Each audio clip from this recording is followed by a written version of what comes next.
नमस्कार। राजस्थानी साहित्य तृतीय वर्ष बीए के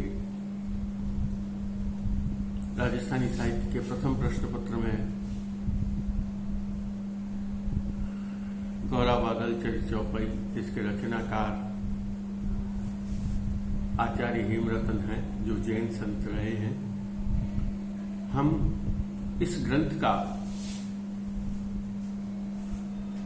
विभिन्न क्रमों में अध्ययन करते आ रहे हैं, जिनमें पहले हमने इसकी मूल कथा को देखा था। उसके पश्चात हमारे पाठ्यक्रम में व्याख्या हेतु जितने छंद निर्धारित किए गए हैं, एक से लेकर छंद संख्या 1 से लेकर 150 तक का की संख्या, उसका भी हमने बहुत विस्तृत अध्ययन किया था।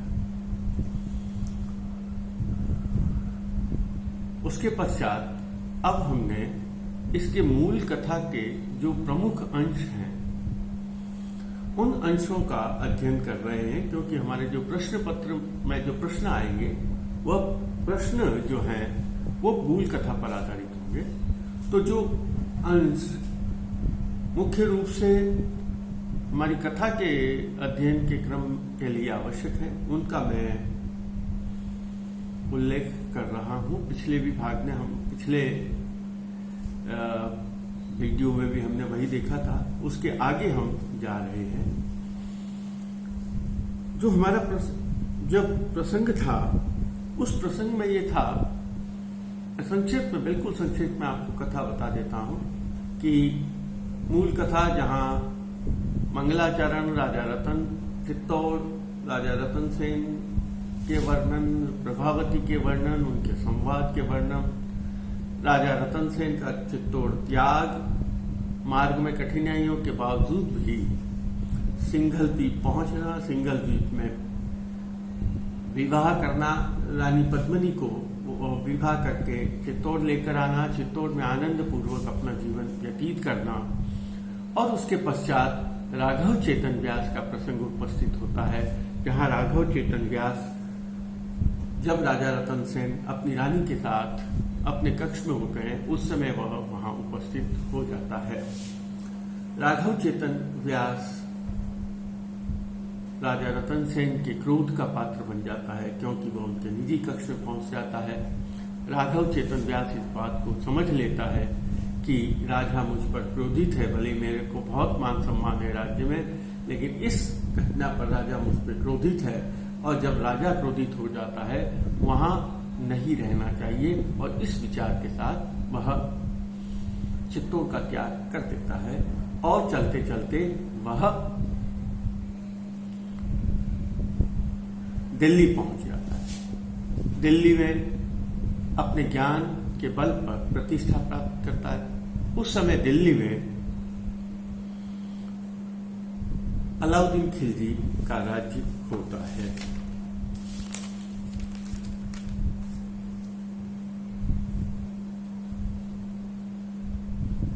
राजा रतन सेन अपने राघव चेतन व्यास अपने विद्वता के बल पर उस राज्य में प्रसिद्धि पाता है, और धीरे धीरे उसकी प्रसिद्धि राज दरबार में भी पहुंचती है, और बादशाह के पास पहुंचती है, और बादशाह उसे बुलाते हैं, वह और उससे बातचीत करते हैं। उसके ज्ञान से प्रभावित होकर बादशाह उसे बहुत मान सम्मान देता है। जब बादशाह उसे इतना मान सम्मान देता है, तब उसके मन में एक विचार उत्पन्न होता है, और वह विचार यह है कि जिस राजा रतन सेन ने मेरा अपमान किया था, मैं अब उस अपमान का बदला लूं।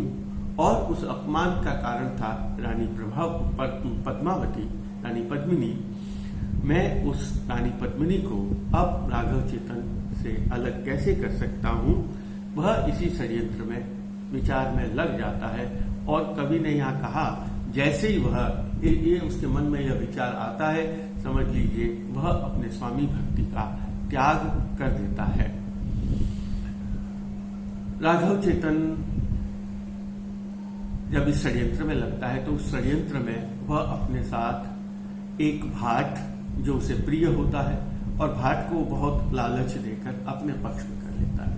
और एक खोजा होता है, वो खोजा जो नाजिर होते हैं वो भी उनको अपने पास में अपने पक्ष में कर लेते हैं और तीनों मिलकर यह प्रसंग यह निर्धारित करते हैं कि हमें किसी भी प्रकार के स्त्री वर्णन के संबंध में, स्त्री रूप सौंदर्य के वर्णन में की बात को चलाना है और स्त्रियों के रूप सौंदर्य, उनके गुण सौंदर्य आदि की चर्चा होती है। पहेलियों के माध्यम से, दोहों के माध्यम से यह चर्चा चलती है और अलग अलग प्रसंगों में यह बात आती है कि पद्मिनी रानी जो है वो पद्मिनी नारी जो होती है वो सबसे सर्वश्रेष्ठ होती है।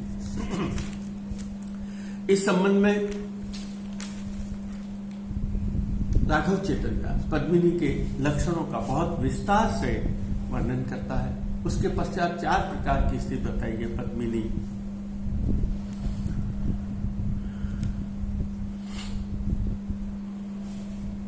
हस्तिनी, चित्रिणी और शंखिनी 4 प्रकार के स्त्रियों का बताया है वर्णन और उन चारों की भी वह तुलना करता है।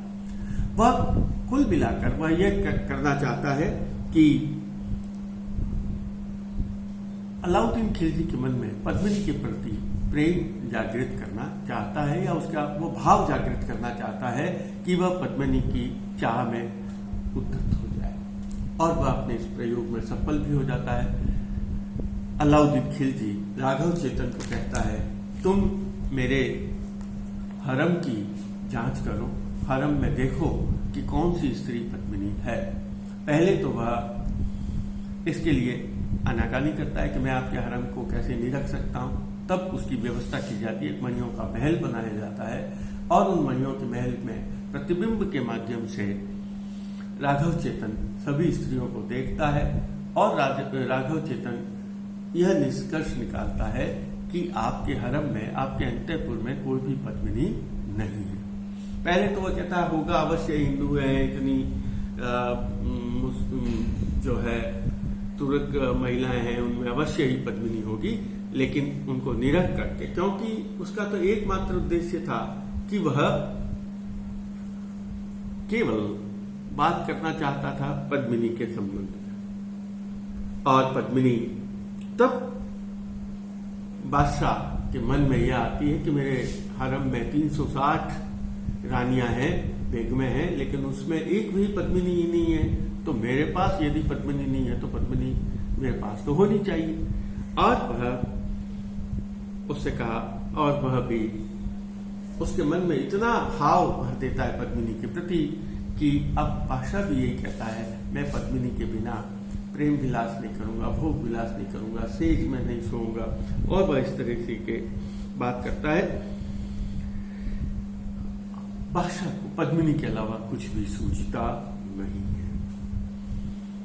व्यास राघव चेतन कहता है कि मैं पद्मिनी को कैसे प्राप्त कर सकता हूं। तब राघव चेतन यह कहता है, संघल दीपी अक्षय पद्मिनी दक्षिण दिशि विचि धरती घणी आडू आवई उधरी अथा तेरी तेहनु कोई न लइये माक। सिंघल द्वीप में पद्मिनी है और दक्षिण दिशा के बीच, दक्षिण दिशा में जो धरती है, जो द्वीप है, वहां पद्मिनी रहती है। वहां जाने के लिए मार्ग में बहुत बड़ा समुद्र आता है और चूंकि कोई समुद्र को पार नहीं कर सकता, इसलिए कोई भी पद्मिनी को भी प्राप्त नहीं कर सकता है। तब बादशाह उसे ये कहता है कि मेरी बात को सुनो, मेरे सामने संगल द्वीप कुछ भी नहीं है। मैं स्वर्ग से, पाताल से, क्या कहता हुआ सुनिए, साही बड़ी संभली मुझ बात मोह आगली संगल पुण मात सरग पताल समेत तू खड़ी कादू नारी जय पद्मिनी। यहाँ जो भी पद्मिनी नारी है, उस नारी पद्मिनी को मैं ढूंढ कर लेकर आ जाऊंगा। मेरे लिए पद्मिनी को प्राप्त करना कोई बहुत मुश्किल नहीं है। और वह इस संकल्प के साथ सिंगल द्वीप की ओर प्रस्थान कर देता है और उस पर चढ़ाई की तैयारी कर देता है। देखिए क्या है इस प्रसंग में। संघल ऊपरी चढ़ियो साही को पा टोप कियो पतिसाई पद्मणि नु मणि अति अभिलाख लश्कर लारी 27 लाख की सेना लेकर वह सिंघल द्वीप की ओर प्रस्थान करता है। और यहाँ जो सेना के प्रस्थान का वर्णन है वह जैसे हमारे काव्यों में किया गया है कि सेना के प्रस्थान के बाद सेना के चलने से इतनी रेत उड़ रही है, उतनी रजकण उड़ रहे हैं कि सूर्य ही ढक गया है और जिस शेषनाग के फन पर यह पृथ्वी टिकी हुई है वह फिर शेषनाग का फन भी हिलने लग जाता है। हाथियों और घोड़ों की चिंगार से ऐसा लग रहा है मानो बादलों की गर्जना हो रही है। उसके साथ वह बहुत बिना किसी विलंब के साथ, बिना कहीं रुके हुए, बिना किसी अटकाव के साथ अलाउद्दीन और उसकी संपूर्ण 27 लाख की सेना वह पूरी दूरी तय करती है और वह समुद्र के किनारे पहुंच जाता है। वह कहता है मैं इस समुद्र को अब पाट दूंगा, लेकिन मुझे वहां जाना है। क्या कहता है वह देखिए, रण रसियों ने अतिरंढाल आलिम साई कई धक चाल पूरी समुद्र करूं थलखंड संगल द्वीप करूं शतखंड। और उसने कहा मैं भूमि के टुकड़े के रूप में इस समुद्र को पाट दूंगा और मैं उस पर विजय प्राप्त कर लूंगा। और वह जो संकल्प करता है वह संकल्प क्या है, पकड़ू संकल्पति जीव तू पद्मणि आणु तू हूं हतू एम कही उतरियो शाही लश्कर दीदू दे जल माही। और वह ऐसे कर ऐसा संकल्प लेकर कि मैं सिंघल द्वीप का जो स्वामी है उसको जीवित पकड़ लूंगा और पद्मिनी को अपने घर पर लेकर आऊंगा। और इस प्रकार के संकल्प के साथ वह समुद्र में अपनी सेना को डाल देता है।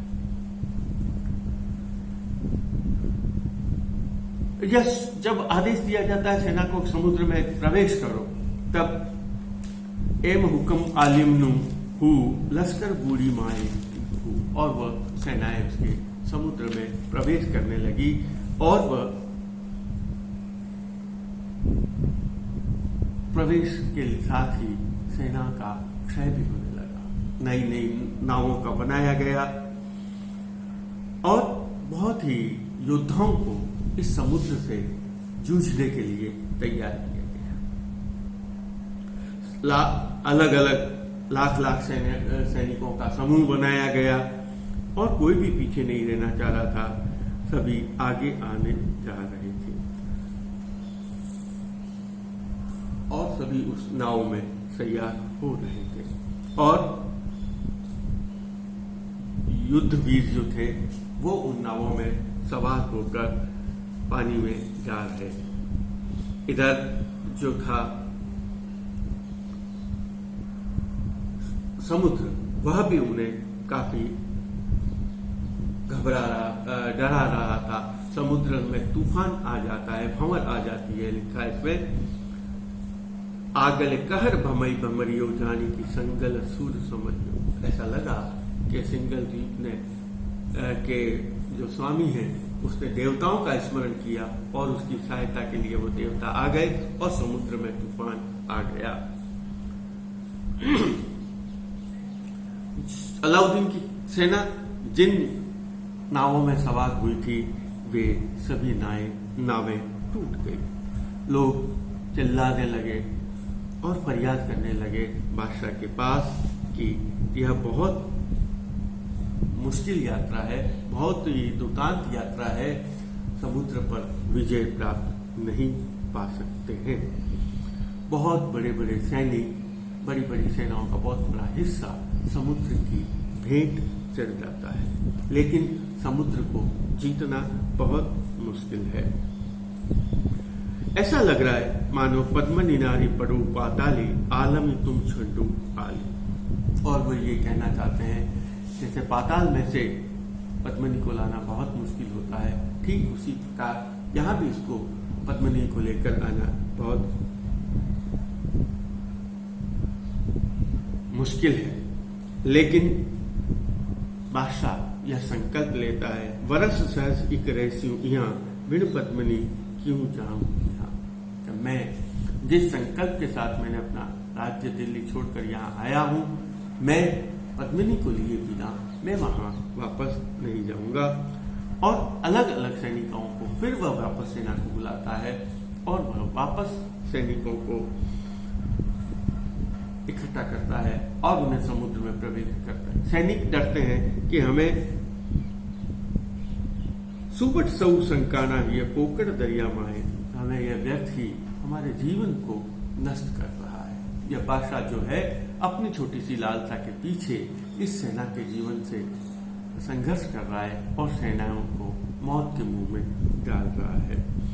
उन्हें इस समस्या से निपटने के लिए कुछ भी रास्ता नहीं दिखा देता है, लेकिन इसके सामने वह जो अलाउद्दीन है वह भी अपने हट को छोड़ने के लिए तैयार नहीं है। उसके मन में पद्मिनी को प्राप्त करने की इच्छा है और इधर कवि ने उसके मन की भी स्थिति का मन स्थिति का वर्णन किया है कि सेना समुद्र को जीत नहीं पा रही है, वह अपनी जीत को नहीं छोड़ पा रहा है और वह जिस संकल्प को लेकर आया है वह स्वयं भी इस संबंध में बहुत चिंतित होने लगा। और उसकी मन स्थिति का वर्णन करते हुए कवि ने लिखा है, खान पीन निंद्रा परिहरी असपति मनी हुई चिंता खरी। उसका भी खाना पीना नींद सब कुछ छूट गया और वो सेना नायक जो था अलाउद्दीन खिलजी, उसके मन में भी चिंता होने लगी।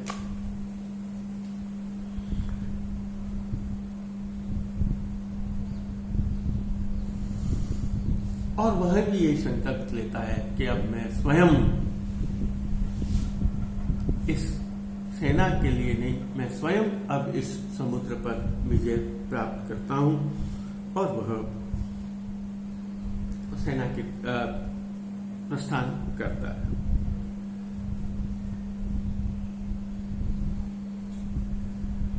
सुबट घना सज कीधा भली चौपई नाव घड़ी साकी। एक नई नावों की श्रृंखला को तैयार किया।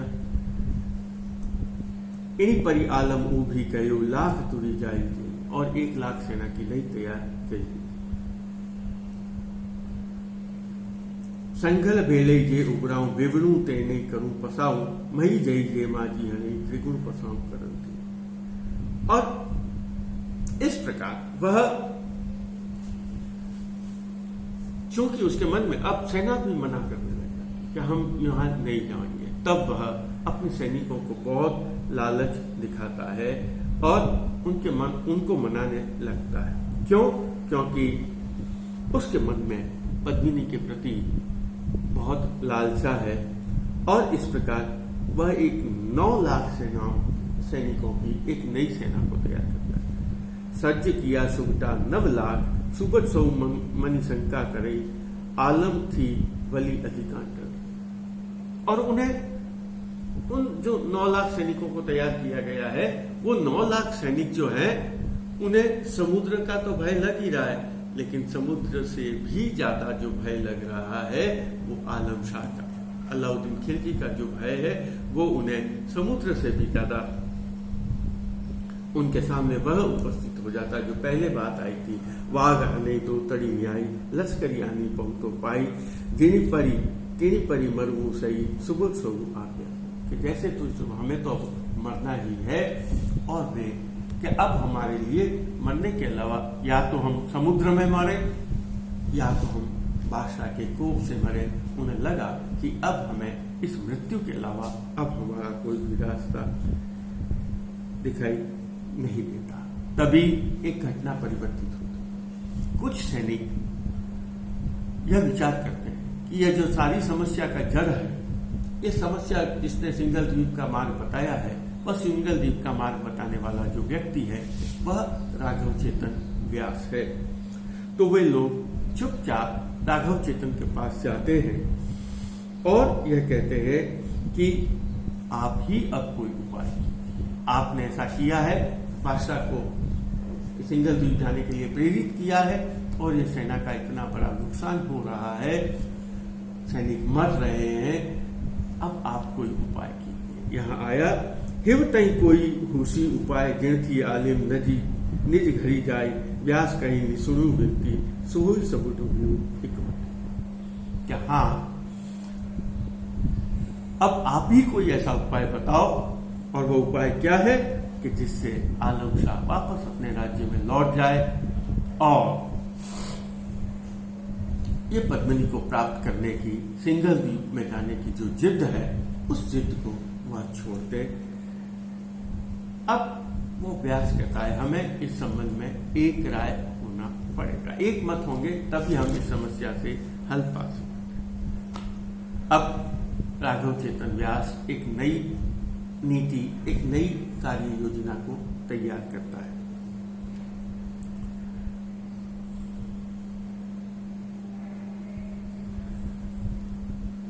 और वह योजना क्या होती है? हिकमती एक हलावा नहीं, एक नई योजना तैयार करते हैं। व्यासई साची मती सीखवी सहस एक साकती सुतुरी आधा आणु विजपात। हमें क्या करना है? 1000 सैनिक लेकर आते हैं, 500 हाथी लेकर आते हैं, उन्हें सोने आदि के गहनों से सजाते हैं, 1 करोड़ की दिनार लेकर आते हैं और नई नई नावों को तैयार करते हैं और उसके ऊपर बहुत अच्छी तरह से उन नावों को सजा देते हैं और उसमें उस नावों के साथ ऐसे सैनिकों को तैयार करना है जिन्हें राजा जानता नहीं है। और वह क्या कहता है? और वो कहता है वो 1000 घोड़े, 1 करोड़ दिनार, 500 हाथी, ये नए सेनाएं, वो सब जाकर बादशाह के सामने नमन करेगी, उन्हें प्रस्तुत करेगी और यह कहेगी कि सिंघल द्वीप ने आपके लिए यह दंड भेजा है, अर्थात वह आपकी हार को अपनी हार को स्वीकार करता है, आपके लिए यह नजराना पेश किया है और अब आप मुझे मेरे ऊपर युद्ध करने की जो प्रण लिया है वह प्रण आप छोड़ दीजिए। और इस प्रकार से 1000 घोड़े, 500 हाथी और 1 करोड़ की यह जो दंड लेगा, 1 करोड़ दिनार का, वह लेने के बाद राजा अब बादशाह जो है वो अपना प्रण छोड़कर पुनः अपने राज्य चला जाएगा।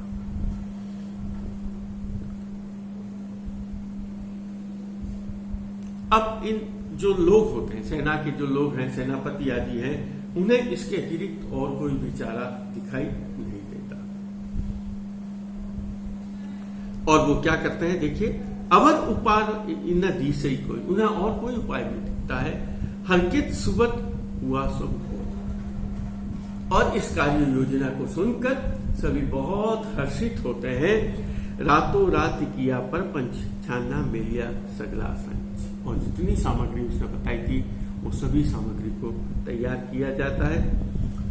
अलाउद्दीन के पास यह जानकारी नहीं पहुंची, उसे इस बात की जानकारी नहीं है कि सेना नई क्या तैयारी कर रही है। आलम शाह न जाने बात आवई दंड हुआ प्रभात जागियो आलम जगती धनी मन माहिती दिनुगा।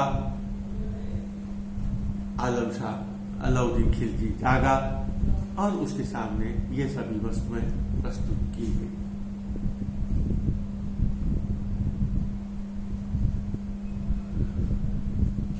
आगली आव्यू बाहिर जिसई जल्दी मायते दीठा तिसई। जैसे ही वह अपने कक्ष से बाहर आया, उसने यह पूरी नावों को इस सामग्री के साथ, इन हाथियों, घोड़ों और इन सब के साथ देखा। तब वह पूछता, साहिब कही कि सूछे ये सब क्या है? मन तब व्यास कही। तब वह व्यास कहता है,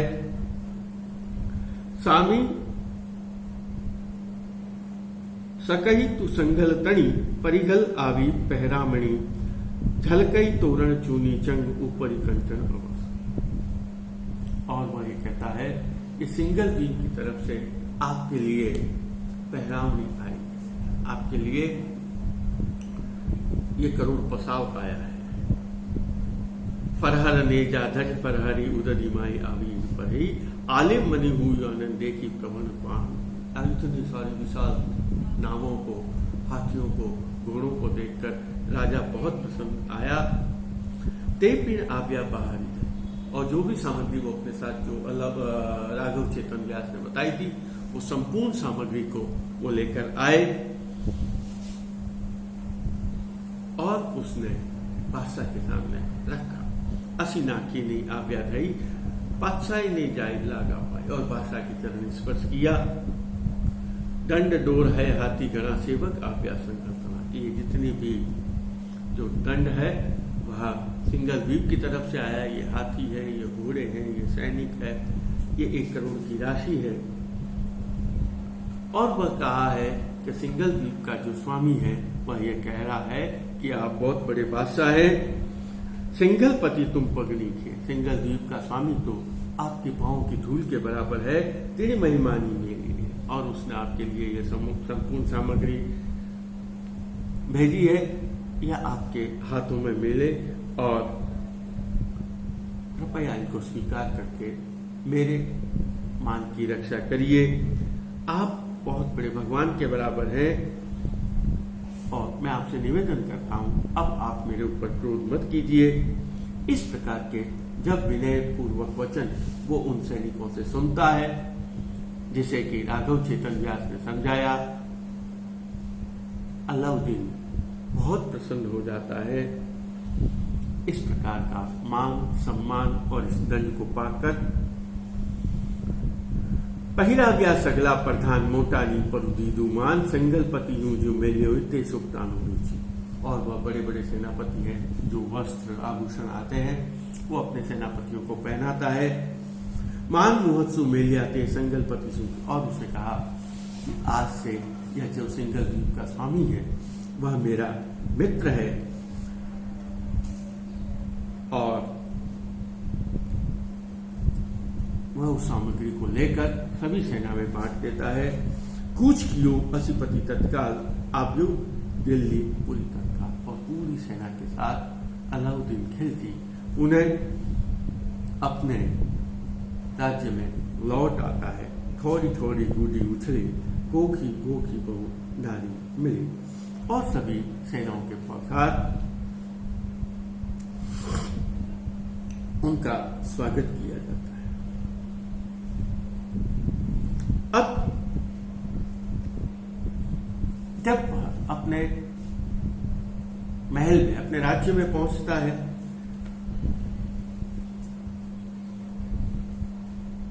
तब यह बात पहुंच जाती कि अलाउद्दीन खिलजी बिना विवाह के आया है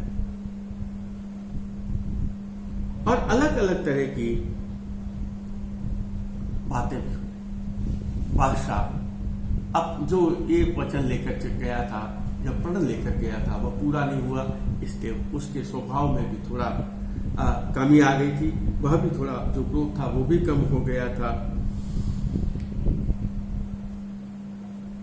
जब अलाउद्दीन अपने आवास पर पहुंचता, अपने महल में पहुंचता है और वह अपने अस्त्र शस्त्रों को अंदर भेजता है, तब उनकी जो बड़ी पटरानी है, बड़ी बीवी जो है, वह पूछती है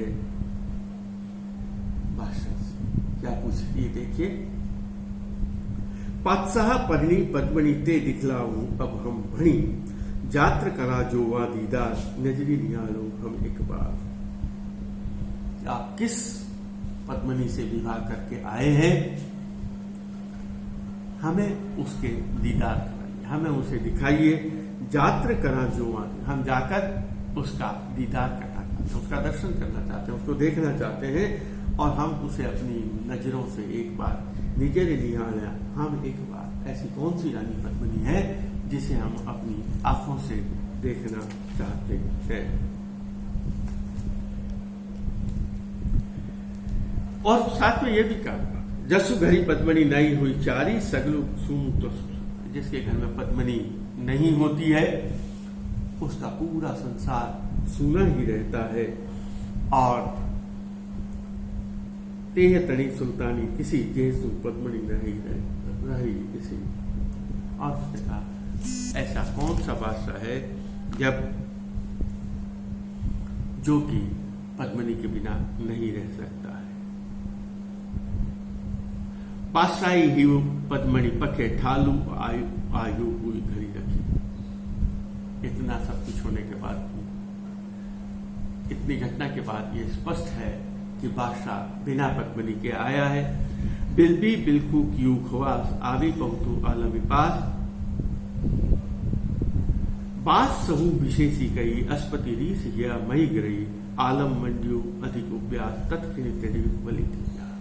और जब इस तरह की बातें अपनी बड़ी पटरानी से सुनता है तब बादशाह को बहुत क्रोध आता है और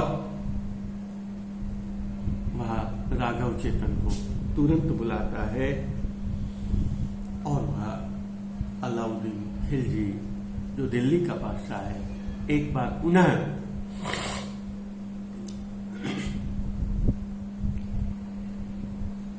राघव चेतन से एक प्रश्न पूछता है और वह प्रश्न क्या है?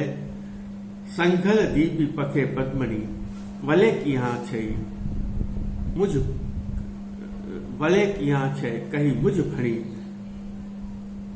व्यास कही संभली सुल्तान एक वली पद्मनी है।